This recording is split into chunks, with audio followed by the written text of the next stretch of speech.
অপেক্ষাকে আমি আজও ছাড়তে পারিনি। হ্যাঁ, অপেক্ষার কথাই বলছি।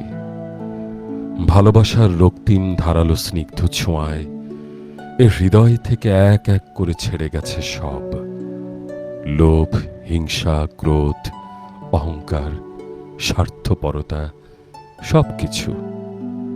কিন্তু অপেক্ষা অপেক্ষা আমাকে আজও ছেড়ে যেতে পারেনি।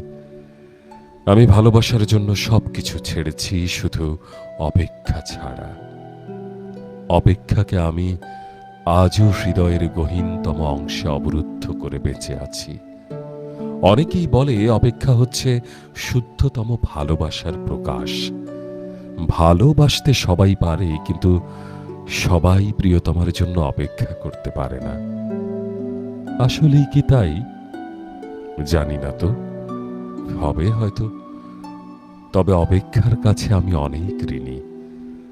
প্রিয়তমার জন্য অপেক্ষা আমাকে পাখির মতো সহজ হতে শিখিয়েছে, শিশুর মতো অনাবিল হতে শিখিয়েছে, আকাশের মতো বিশাল হতে শিখিয়েছে, ফুলের মতো স্নিগ্ধ হতে শিখিয়েছে।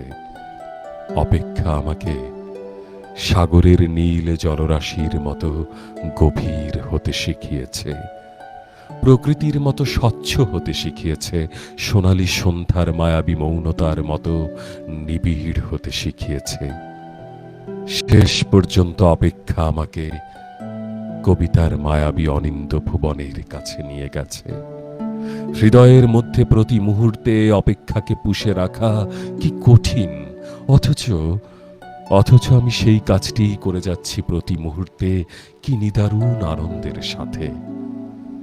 আহ, অপেক্ষা, অপেক্ষা, তুমি তুমি কত বেদনার্দ্র সুন্দর, তুমি কত বেদনার্দ্র সুন্দর।